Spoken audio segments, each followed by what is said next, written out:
오늘 이 아침 하나님께서 주시는 말씀 민수기 15장 22절에서 41절 말씀 한 절씩 교독하겠습니다.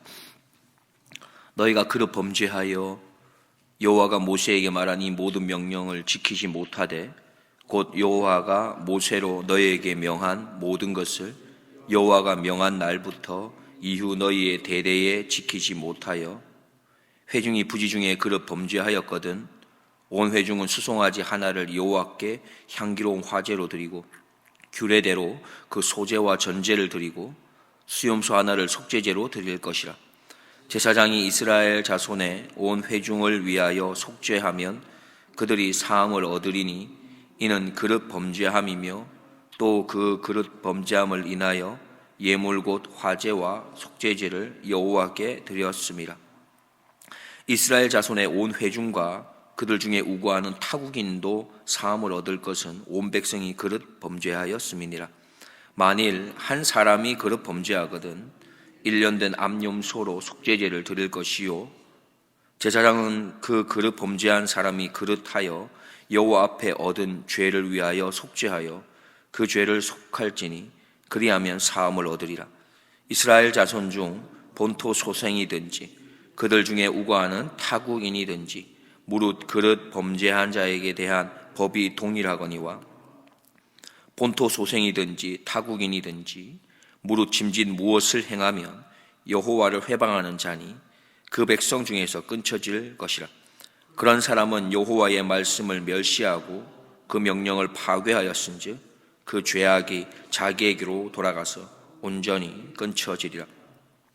이스라엘 자손이 광야에 거할 때에 안식일에 어떤 사람이 나무하는 것을 발견한지라.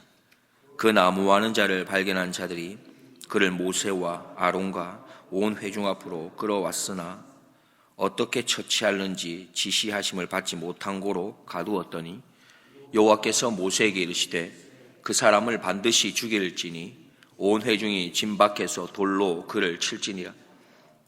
온 회중이 곧 그를 진 밖으로 끌어내고 돌로 그를 쳐 죽여서 여호와께서 모세에게 명하신 대로 하니라. 여호와께서 모세에게 일러 가라사대 이스라엘 자손에게 명하여 그들의 대대로 그 옷당 귀의 술을 만들고 청새끈을 그 귀의 술에 더하라. 이 술은 너희로 보고 여호와의 모든 계명을 기억하여 준행하고 너희로 방종케 하는 자기의 마음과 눈의 욕심을 좇지 않게 하기 위함이라. 그리하면 너희가 나의 모든 계명을 기억하고 준행하여 너희 하나님 앞에 거룩하리라. 나는 너희의 하나님이 되려니와 너희를 애굽 땅에서 인도하여 낸 여호와 너희 하나님이니라. 나는 여호와 너희 하나님이니라. 아멘. 오늘 본문 말씀 22절부터 29절 말씀은 부지중에, 다시 말해서 잘 알지 못해서 짓는 죄에 대해서 말씀하고 있습니다. 근데 여기에서도 두 가지에 관해서 말하죠. 공동체가 그렇게 죄를 지었을 때, 그리고 개인이 그렇게 죄를 지었을 때에 대해서 말하면서 모르고 지었지만 그것도 죄다. 그렇기 때문에 너희가 희생 제사를 드려야만 한다. 이렇게 말씀합니다. 이어서 30절부터 31절은 고의적으로 지었던 죄에 대해 말하고 있는 것입니다. 다시 말해 알고 지은 죄를 말하는 것이죠. 그 죄에 대해서 단호하게 말씀합니다. 하나님으로부터 끊어지게 될 것이다. 알고 지은 죄에 대해서 하나님께서 단호하게 말씀하면서 이어서 32절 이하 36절 말씀에서 어떻게 보면 예에 관한 것을 말씀하고 있습니다. 안식일을 지키지 않은 자, 그에 대해서 죽음을 면치 못하게 됨을 오늘 본문에서 말씀합니다. 그리고는 마지막에 끝으로 하나님께서 이러한 상황 가운데 죄를 짓게 되는 그들의 상황 가운데 어떻게 하면 죄를 좀 안 지을 수 있는지에 대한 방법, 그 대책에 대해서 말씀합니다. 오늘 내용을 통해서 함께 하나님의 은혜를 받고자 합니다. 32절 말씀을 보면은 이스라엘 자손이 광야에 거할 때에 안식일에 어떤 사람이 나무하는 것을 발견한지라 했습니다. 다시 말해 이것은 하나님의 명령을 거역한 사람을 말하고 있는데, 안식일에는 일체의 노동이 금지되어 있었었지요. 심지어 불을 피우는 일까지 금지되었습니다. 율법은 전반적으로 안식일에 노동을 금하고 거룩하게 지켜야 할 것을 계속해서 말씀하십니다. 그래서 이스라엘 백성이라면 안식일에 대해서 이 사실을 모를 리가 없는 것이죠. 십계명에도 나오지 않습니까? 자, 그럼에도 불구하고 안식일에 나무를 하게 된 것은 자기가 알고 있는데 고의적으로 여호와 하나님의 명령을 거역한 행위라고 볼 수도 있겠습니다. 결국 안식일에 나무를 한 사람에 대한 벌은 돌로 쳐 죽이는 것이 되었죠. 이러한 형벌은 히브리인들의 사회에서 가장 극한 죄를 지은 자들에 대해서 이러한 형벌을 했는데, 우상 숭배자들에게도 그렇게 했습니다. 또한 여호와의 성호를 모독하는 자에게도 그러했고요, 부모에 대해서 패륜 아들 그리고 간통한 남녀에게도 그렇게 했습니다. 하나님께서는 이렇게 형벌을 엄하게 하신 이유는 죄가 얼마나 심각한 것인가, 그 경각심을 일깨워주기 위함이지요. 또한 그 죄에 대해서는 공동체에게도 같은 책임이 있음을 또한 말씀하고자 하심입니다. 그런데 혹 어떤 분들은 어떻게 사랑의 하나님께서 이렇게 잔인하게 죄에 대한 형벌을 하실 수 있는가 말할 수도 있지만, 하나님께서는 하나님의 권위와 하나님의 영광에 도전하는 자들에게는 예외 없이 그렇게 처형하셨습니다. 죄가 지니고 있는 심각성, 그 파괴성을 백성들에게, 하나님의 백성들에게 교훈하기를 원하셨기 때문이죠. 사실 하나님께서 얼마나 죄를 싫어하시는지에 대한 가장 잘 표현한 부분이 바로 예수 그리스도의 십자가 사건이라고 볼 수 있습니다. 하나님께서 잔인하셔가지고 아들인 예수 그리스도를 십자가에 그냥 두신 것입니까? 하나님은 너무 거룩하시기에 죄를 그냥 보고 계실 수 없는 분이셨기에, 그래서 사랑하는 아들이라 할지라도 죽음을 통해서라도 죄를 씻어야만 했습니다.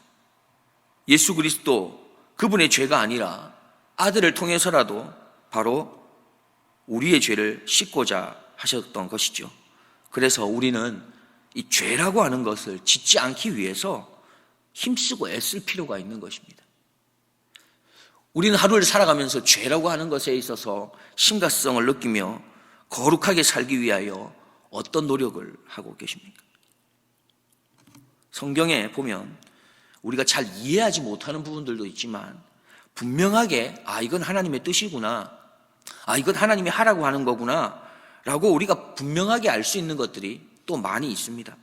예를 들면 주의를 잘 지키는 것, 말씀을 가까이 하는 것, 기도 생활에 힘쓰는 것, 항상 기뻐하고 쉬지 말고 기도하고 범사에 감사하는 것들은 우리가 분명하게 알 수 있는 하나님의 뜻이며 하나님의 명령인 것이죠.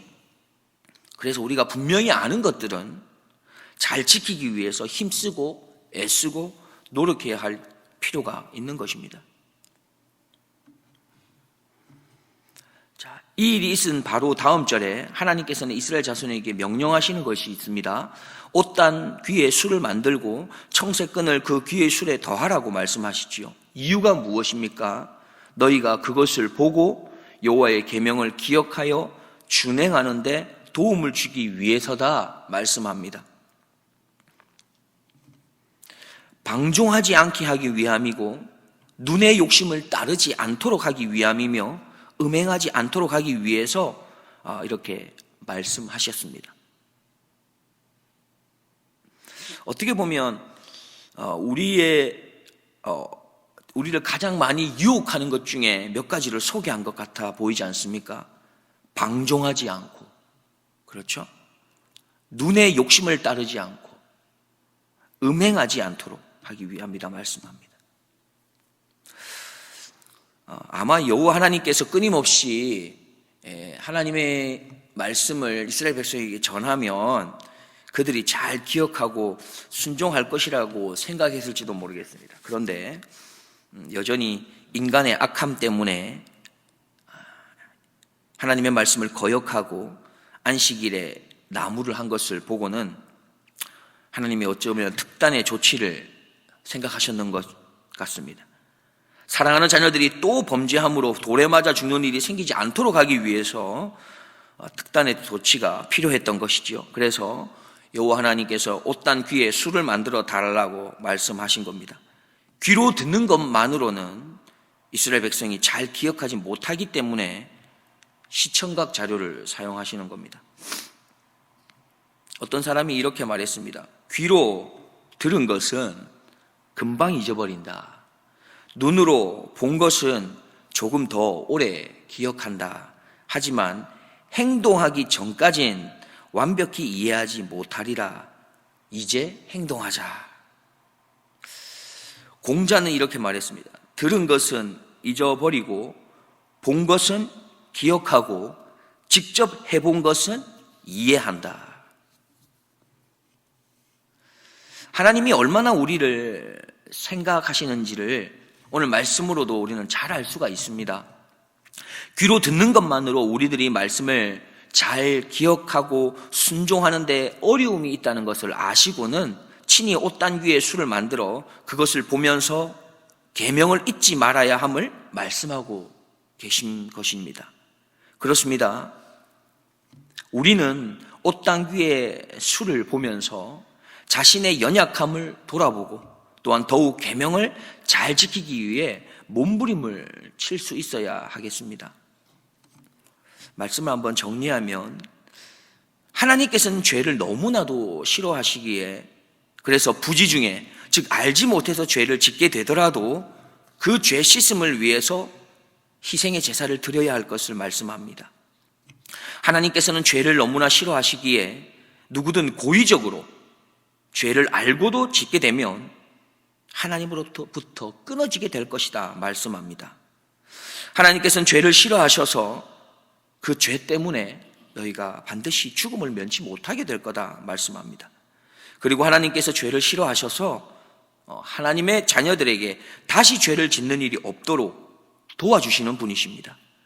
그래서 옷단 귀에 술을 만들고 청색끈을 그 귀의 술에 더하게 하셔서 눈으로 매일같이 그것을 보게 하는 시청각을 통해서 하나님의 계명을 기억하도록 도우시고 준행하도록 도우십니다. 방종치 아니하도록 도와주시고 눈의 욕심을 따르지 않도록 도와주시며 음행하지 않도록 도와주십니다. 그렇게 하나님께서는 우리가 거룩한 하나님의 백성이 되도록 인도해 가시는 것을 기뻐하시는 바로 사랑의 하나님이십니다. 우리는 하나님의 열심을 기억하면서 명심해야 하겠습니다.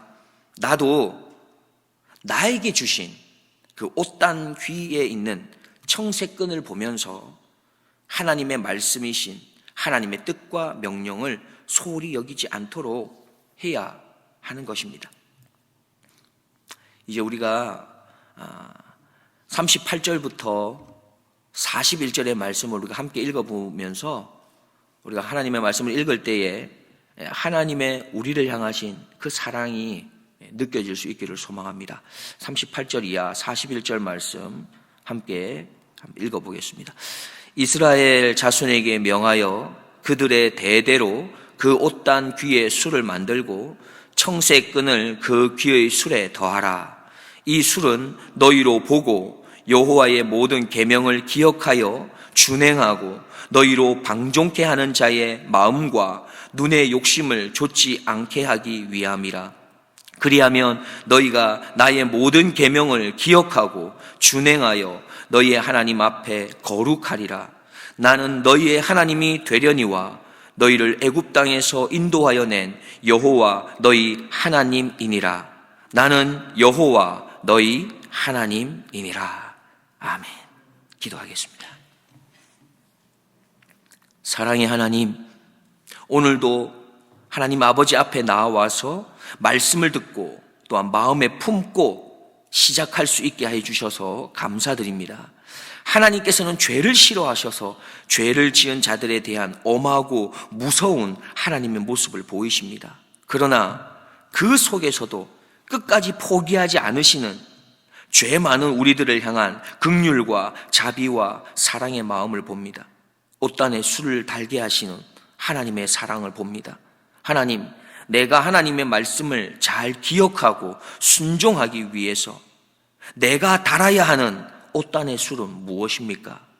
내 삶에 불편함과 어색함과 수고로움이 있다고 하여도 하나님의 말씀을 잘 기억하고 순종할 수 있는 길이라면, 거룩한 하나님의 자녀로 성숙되어져 가는 길이라면 뒤로 미루지 말고 오늘부터 즉시 그 수고로운 걸음을 나에게 허락하신 사랑의 옷단의 술인 줄 알고 시작하게 하옵소서.